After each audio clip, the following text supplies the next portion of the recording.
Well, we're going to go see a son of a famous movie star. Movie monster. Well, he was a movie star. No, now he portrayed monsters, but he was a movie star. Yes. Very famous one. Very famous one. Now, who are we going to see? We might as well just say It's Bela Lugosi. Bela Lugosi Jr., whose father played Dracula. Well, we were talking about the actor first. Right. Okay. Okay. Dracula. Dracula. Played it on the stage when he was younger, Yeah. and then made it famous in the movies. Byron, I can't be relaxed without knowing that I can be heard in the microphone. We're having a little camera, a little mic problem. If I sound louder than Brad, just understand that my mic's not working. he has too much static electricity. But Byron says he can hear it, so go on. I figure I'll set this up some way, you know. But forget about that. We got to go back to Bela because the son looked like the father. A lot, yeah. It was just interesting. I think the anecdotes that he told us were so interesting. The different things. How did you find to get an interview with Mr. Lugosi? That was very interesting. How did you do that? Do magicians tell their secrets? Okay. Okay. No, I just told him that Brad from the Brad and Earl show was very interested in interviewing him, and he said, I watch that show all the time. No, I didn't hear it. No, that's very interesting interview. Well, let's go on to the because it was very interesting. Let's do this, okay? All right, let's go into Bela Lugosi, the son of Dracula. Hey, we're very happy to be here with Bela Lugosi Jr., who, by the way, welcome to the Brad and Al Show. Thanks, Brad and Al. Thanks for pronouncing my name correctly. Yeah, actually, it shows it on the internet, where we got a lot of the information regarding your father, your famous father. It showed the correct pronunciation on there. Well, it's commonly mispronounced, Bella. Yeah, well, up to today, that's what I was pronouncing. So, people think, oh, he must be Italian, but not so. Dad was Hungarian, and that's a common Hungarian name. That's terrific. You know, it's interesting now that a lot of the youngsters are unfamiliar with the name. You know, you would think that there would be some form of shock value when you're introducing, Bela Lugosi Jr. And suddenly, if it was an adult, in our age group, they say, "Oh my gosh, really? We know who that is. That's the actor who played Dracula." So Al was mentioning your name to some youngsters, who really aren't big fans of the classical monster movies. And who's that? Who's that? Well, I find the opposite, actually. Really? Yes. I have grandchildren and of various ages, and their classmates all know who that is. They know who that is. We have a lot of friends and relatives with younger children, and in our store that we have, our celebrity-based store, the Knuckleheads in the Glendale Galleria, we carry some Lugosi items for children, and no, that name is known through all generations, and I think it always will be. No, you're right. No, I've got a question. This is out of nowhere, but it's an interesting question. You're on the phone. You're an attorney, of course. Right. And they say, "Who's calling?" Say, "Bela Lugosi." Go, right, sure, yeah. I get that all the time. No, really. They say, no, really. Yeah. And when you go get airline tickets and everything else. Yeah. And I'm sure you carry an American Express card that shows it, right? Well, that would be a good ad, wouldn't it? Yeah, it sure would be a good ad. Well, we want to talk a little bit about yourself personally, a little bit about growing up with a famous father, and we'll see where it goes from there. Okay. But first, for those in TV land who don't know who Bela Lugosi was, he was the actor who portrayed the classic monster Dracula, and we've been promoting this on our show for the last couple of shows in hopes that we'd get a chance to meet you.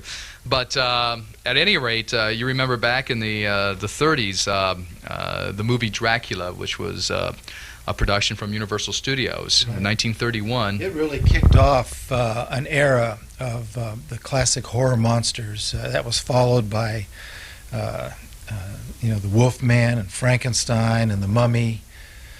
So Dracula was first? Yes. Oh, I didn't know. Did you know that, Al? Right.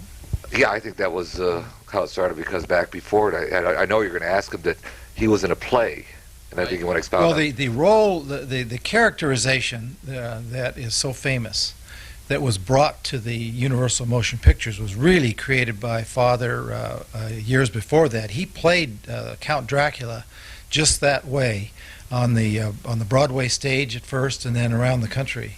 starting in 1927. The movie wasn't made and released until 1931.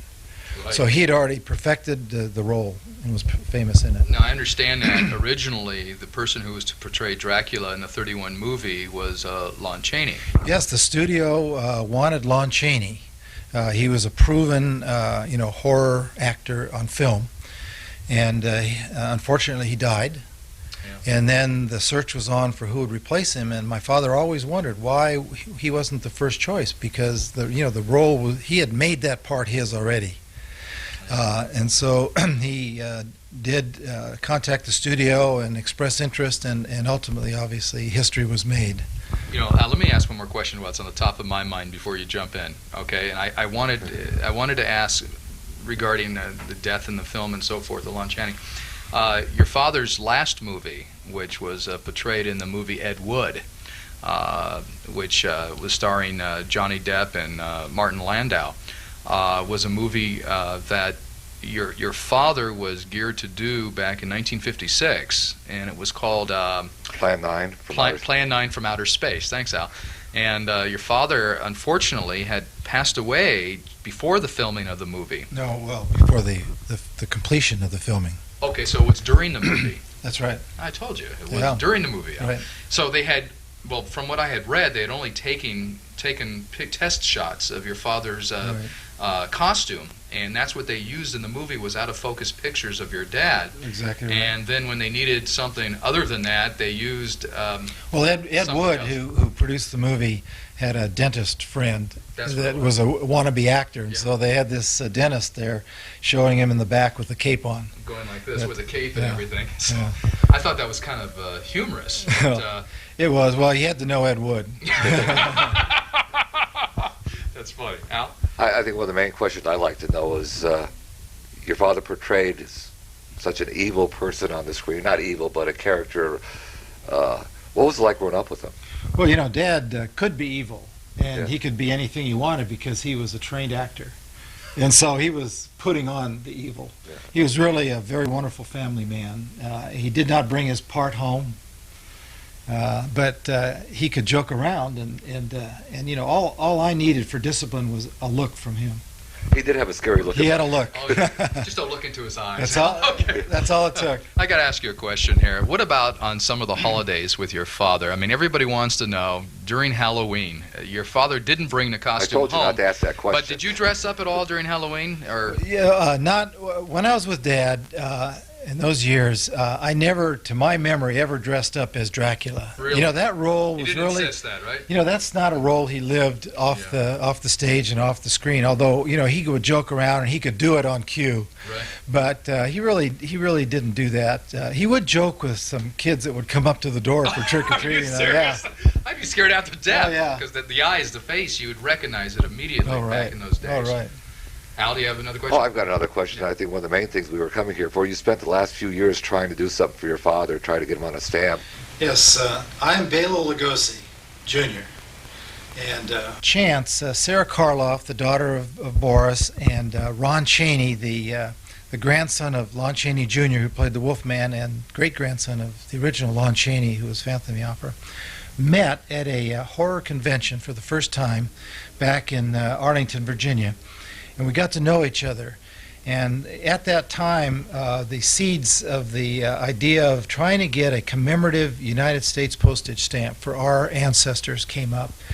And we began a campaign then. We wrote to the Citizen Stamp Advisory Committee, who recommends commemorative stamps.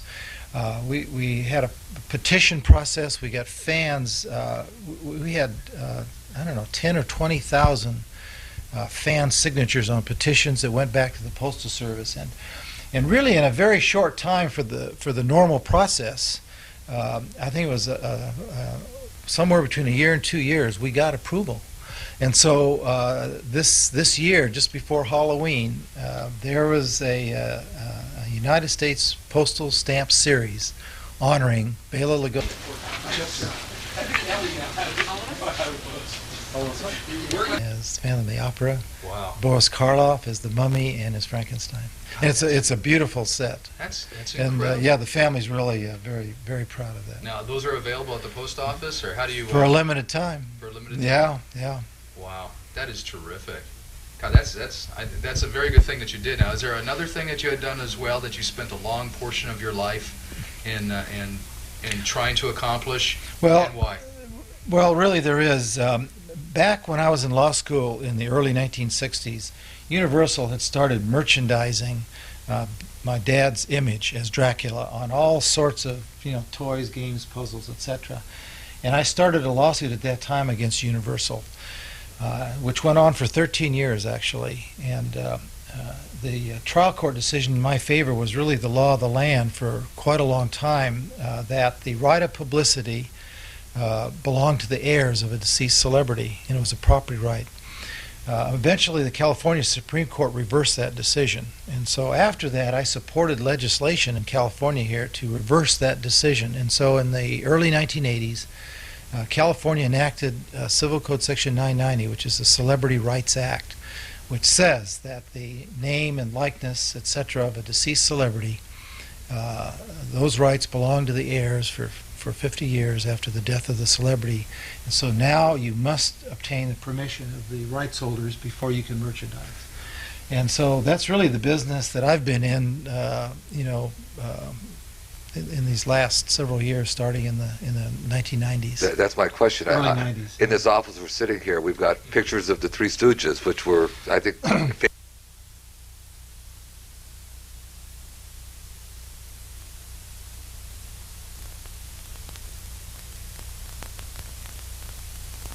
the court said that the corporation formed by Larry, Moe, and Curly Joe DeRita, called Comedy 3, owned all the rights. And so, it's very unique for once a group of performers dies, all the rights get split up and splintered, but we have got them accumulated all in one place in this company, Comedy 3, and so it's very easy. We're one-stop shopping. We can license all sorts of merchandise and productions, and which we've done. Are you guys champion the rights now of other famous actors and children? Right. We have our law firm specializes in the entertainment law and primarily on the side of the celebrities and their heirs. God, that's that our is focus. terrific. Right. That's good to know. one question I'd like to ask, if there's anything that about your father that you would like the people to know, to share, because when you talk about him, you talk with a distinct love in your voice. And is there anything... Yes, Dad was 50. Give us some anecdotes.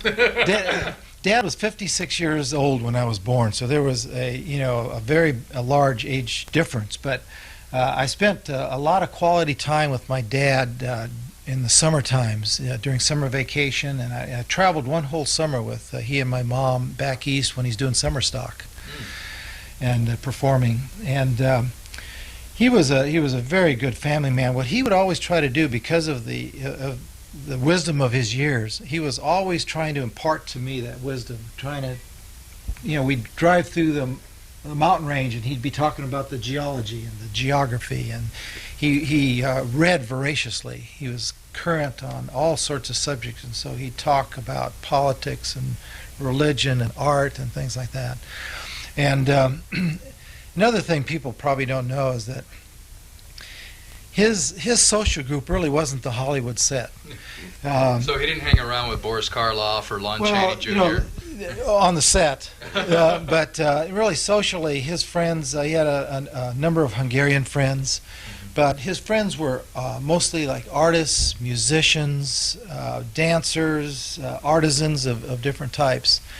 And he loved to give parties, and there'd be music and dancing, and that's what I remember about Dad. You had mentioned to Al and I about one of the reasons why he did not hang around Boris or Lon Chaney, and I thought that was kind of funny. Can you let our audience know what that was? Yes. Boris liked to do certain things. Right. There was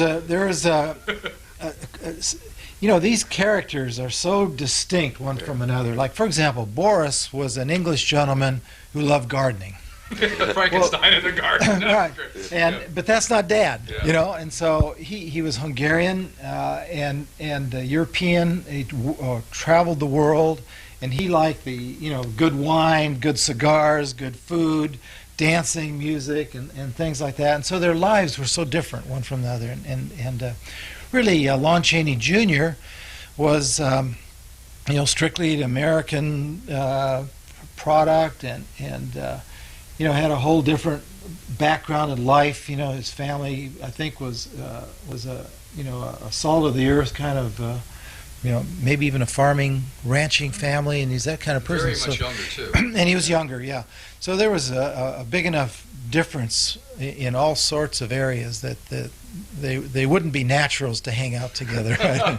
Although they would be the Brat Pack, although there's a rumor around, I've heard it a lot, that there was bad blood between my dad and Boris Karloff, and really they were competitors for roles. And so I'm sure Dad was sorry that he created that problem when he turned down the Frankenstein part. Well, no, I thought he played a Frankenstein monster. Yeah. Eventually. Yeah. But not after Boris Karloff got a hold of the role. And really, his is the famous portrayal. Although Lon Chaney Jr. Portrayed Frankenstein and did a wonderful job as well. Did he really? Yes, he did. Well, all we remember is the Boris Karloff role. Well, most people do. Now, they were all united in the Abbott and Costello meets Frankenstein film in the late 40s. Not really, no. Frankenstein was played by Glenn Strange. I thought that was Boris Karloff. No. Oh, interesting. No. I could have told you that. Oh, yeah, right. I got one more question because we've got to wind down. I was on the set. Oh, you were? For the making of that movie. Yeah, very interesting. Real quick, Brown. Brad, this is turning into a documentary. Tell us the anecdote, something that you remember from making the film with Abbott and Costello. I'll tell you, it was a very somber set, dark, and it was the it was shot in black and white. Right. But anyway, to liven things up, just to keep morale up, not only were Abbott and Costello, doing their crazy stuff off the camera, but they actually hired people to come do crazy things. And Dad was really a serious actor, and he was a one-take guy, not 13 takes because someone screws it up all the time. Well, these people what I remember is they keep screwing up the take. Yeah. And poor Dad was pretty frustrated with it because he'd get his part down exactly right.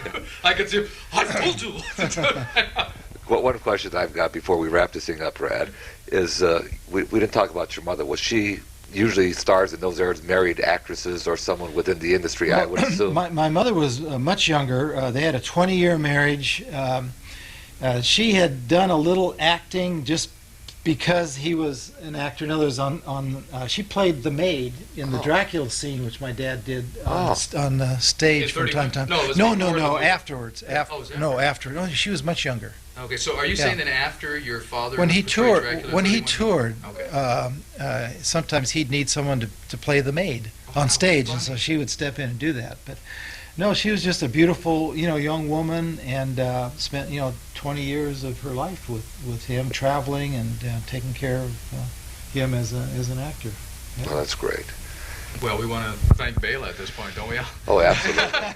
Thank you very much. Brad, that was thank you. Pleasure, yeah. Thank you. Thank you. Now we're going to go back to wherever we're at. It really was a really outstanding interview, and I don't know, Brad. Did anything happen to you while you were there? Did you feel any better, or is there anything wrong with you?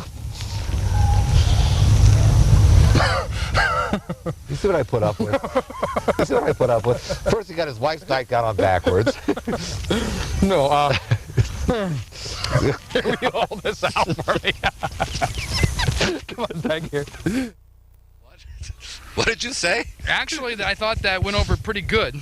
I really enjoyed meeting him, and I hope he doesn't get mad I did this afterwards. We're not giving him a tape, are we, Al? Why do you have your other microphone on? Oh, I don't know. No, but that was a good interview, wasn't it? Brad broke the other. We got some new mics. New mics, and Brad broke it already, so we're back to the hand mics. Yeah. You can bring your wife's nightgown back to her. Yeah, thank you. No, he was a very interesting fella, I think. What kind of badge were you wearing there? What kind of what? The Big D badge. Oh, that was the Dracula medallion. That's why I said it was the Big D badge. We didn't mention this when we did the interview, but his father, Bela Lugosi, remember Bela. Come on, follow me. Bela. Not Bella. Bela. Did I tell you got a couple of cavities in the back? No, I just had my teeth cleaned, in fact. Anyhow, no, we were in state. You know, his father was buried in his Dracula cape. Okay, well, we knew that. Maybe that wasn't appropriate to bring up if he's going to see this tape. I thought it was funny about his... I'm sitting here in utter amazement. You're saying things I had no clue about. Boris Karloff. You're spitting on me. I'm sorry, it's raining now is what it's raining. Boris Karloff used to go out and prune his roses in the garden. It's Frankenstein. That would have been good, huh? Well, he was a gardener. He loved the garden. Al, what's next? What's next? I don't know. You have the... I bet you we have a mystery guest. Oh, mystery.